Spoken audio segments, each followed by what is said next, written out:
Friends, buddies, pals, how you doing? Welcome back to another video. Now, everything you just saw there was pretty much what I take on an overnight multi-day trip with me when I go fishing. So what I thought I'd do is unpack this and then talk you through what I've got in here, and then yeah, you get to see what I take with me, you know, because that might be interesting to you, or you might just be that bored. But either way, that's what I'm going to do today. It's actually like a Friday filler, but it's not Friday, it's Tuesday. It's Tuesday filler. No, it's not it, is it? Filler. Tuesday occupier. Wadding. Tuesday stopgap. Tuesday stuffing. All right, welcome to a Tuesday stuffing. Let's get into it. All right, okay. I guess we'll just dive straight into it. Let's get into the stuffing. Right, so I'll just pull things out. I'll just pull things out and then we'll just talk to it, and I guess if I don't cover anything by the end of it that you want to know about, then just drop me a comment in the comment section below and ask me. While I'm on that subject, if you haven't subscribed, do me a favor, hit that subscribe button. It's going to be over on like this corner or this corner. Just go boop, and then it's done. That'd be awesome. Cheers. Right, first off, so I've got my fishing stuff here. Got my bum bag. I've got my 2 GoPros, which I'll be wearing one of on my chest all the time anyway, and the other one goes in my bag for underwater stuff, whatever. Boots. I've also got a pair of waders there because it's winter, it's cold, so my fishing will now be done in, well, waders. Failing that, if it's summertime, then there'll be a pair of neoprene socks instead, and yeah, much prefer that. I've got sticky, obviously, you need sticky. 2 rods in here. I always carry a spare. Well, just even on a day trip, I'll carry a spare because, well, you don't want to be out there and break a rod, which it happens. And then I've got a reel and stuff in there as well, and my net. So that's the fishing stuff. So I'll chuck that over there, and I'll take this guy out of here. So that's that. And then on this side here, as you can see, I take a machete as well, just for, you know, camp stuff, chopping wood, making camp, fighting wild animals, that kind of stuff. So that's there. And let's get into the nitty gritty. So I'll go into this top bit first. All right, so beacon.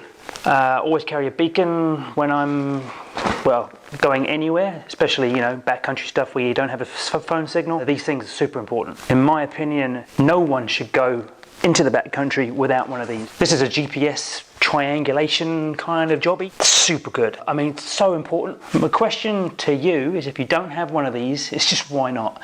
Hopefully you never need it, but if you do need it and you don't have one, you really wish you had. I mean, you'll happily drop what, fucking 800 bucks on a GoPro or new camera or a lens or, you know, fishing gear or whatever. These are like $400 and to save your life. I do a bit of search and rescue and we do some training stuff, and these things are super accurate. These are accurate down to like a meter or 2. Like, they're so good. Definitely a lifesaver. If you don't have one of these, not necessarily this one, but if you don't have something like this, go and get one. It's a no-brainer. So that's that. Next, I would have something maybe in this outside pocket, but as you can see, the zip's fucked. So it doesn't really hold much in it anymore. Should get it repaired. So what I'm talking about, this pack's by Tatonka, 75 litre. I mean, I've had this thing years now and I've battered it and it's awesome. Other than like some superficial stuff here, which I'm probably sure I could get fixed. I just haven't. It's a wicked pack. The harness is super comfortable. They actually just replaced this for me. I lost the chest strap on my last harness and I sent it away to get just that fixed, and they just replaced this whole harness system for me, so it was pretty cool, and it was free of charge. I'm not sponsored by them or anything, but like, big ups to them. They look after you. The customer service is wicked, and the gear is really good. Nice comfy foam, solid, fairly light, and yeah man, I dig it. I'd get another one. The newer models look really, really cool. I'll probably just run this thing into the ground. Moving on, I'll usually take a bladder, fill that with water. That's a 2 litre one, and I'll pop that on top, and then I can just, you know, sip away. You end up drinking a lot more water with one of these on than you do if you're just having to stop and fill up from a river every now and then. So these are also really handy to have around camp, because you just go to the river, fill this up, and then you've got like 2 litres of water just there all the time. Cooking, washing, drinking, that kind of stuff. Saves you going back and forth to the river all the time. So yeah, I would recommend having something like that on an overnight trip. Let's go into the main compartment. So I do like the fact that you can get into this from the front, and you don't have to always come down from, you don't always have to come down on top, if you know what I'm saying. So the top of my pack is generally camera gear. That's my drone right there.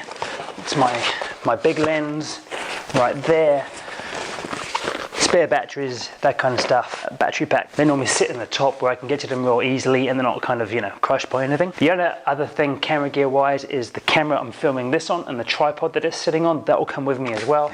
So I probably end up carrying like, I don't know, probably a good 5 kilos of camera gear, I'd say. So, you know, it makes a potentially really lightweight setup into something pretty heavy. Anyway, in here I've got a cooking pan. In here I've got some oats that are always sitting in there. I take enough oats for the trip, plus an extra day in case I get stuck out there.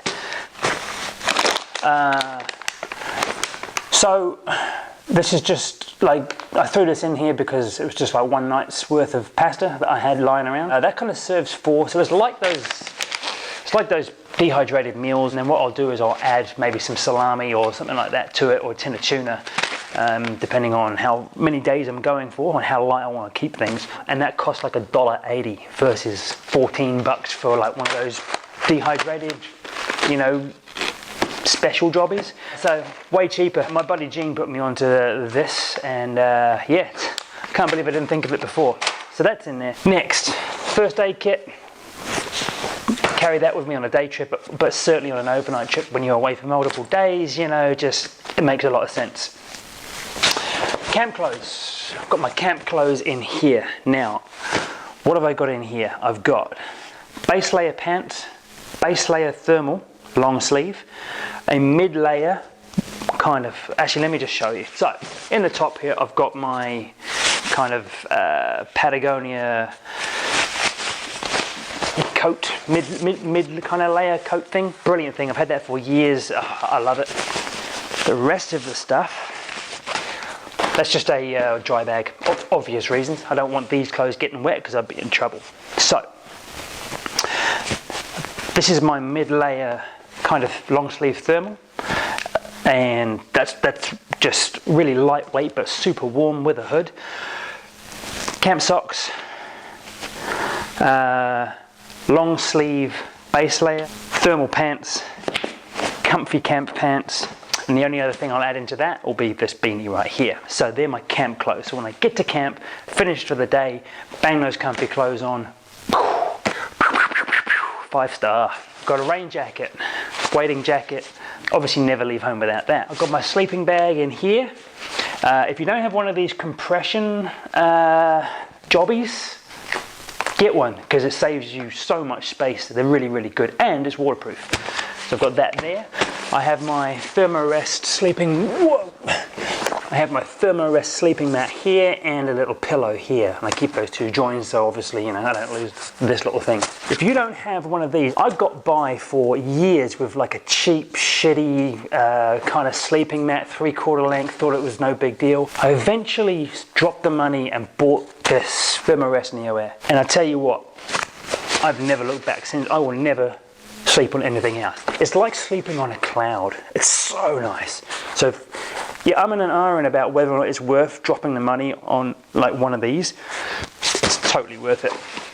And then I've got my tent. So this is a MSR one-man Freelight tent. I got that at the beginning of last season, and it's awesome. It's awesome. The only reason I didn't get a 2-man tent was because I couldn't afford it. But that was a little bit cheaper, and it's really, really, really good. In here, I've got my spork jobby, obviously, and then I've got a bowl like that. In the bottom, filter water bottle for obviously filtering camp water when I'm in the river, that kind of thing. Got me a jet boil. That thing there that's just awesome. I just use that heaps. Got that guy there. This is a tarp or a fly. We call them a fly, and it's just, you know, you don't need it, but it's good, especially if it's kind of rainy. You can set it up, and then you can, you know, cook your food outside your tent, and you kind of have an area you can stay dry under, keep all your gear dry, that kind of stuff. And then finally in the bottom here, I've got my Crocs, which are just my camp shoes. The only other thing I think I've missed out on is I've got just a spare bag here, which is just for rubbish. You know, any rubbish I make, I'll put in there, chuck it in, bring it home with me. Obviously, If you're throwing your rubbish away out there, then you're a dick. And then this is a pack cover. So, you know, when it rains, I just put that over my pack. Stops everything from inside my pack getting wet. I forgot something. Going back, I take some paracord with me for like a washing line and just for stuff around camp.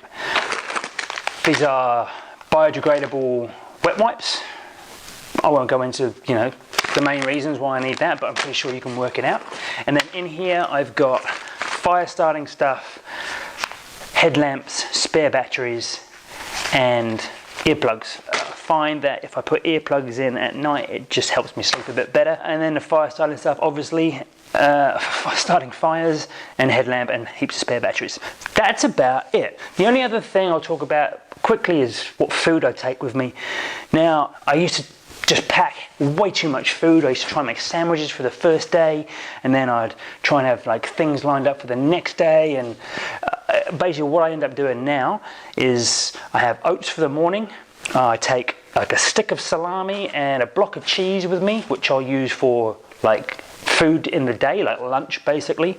And then either half a dozen muesli bars or what we call scroggin, which is just like a loose nut, chocolate, fruit, dried fruit kind of mix. And I'll take that, and that's it. I'll have enough for the trip, maybe a little bit left over in case I get stuck out there, and that's it. The only other thing I'll add to that is probably my coffee cup.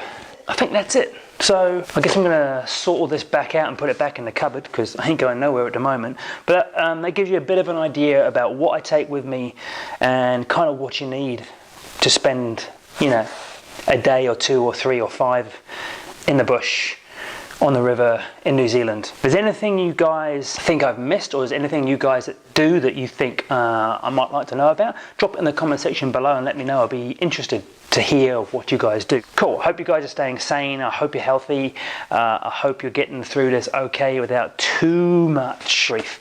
I will check back in with you on Friday with a Friday filler, and catch up with you fellas then. See ya.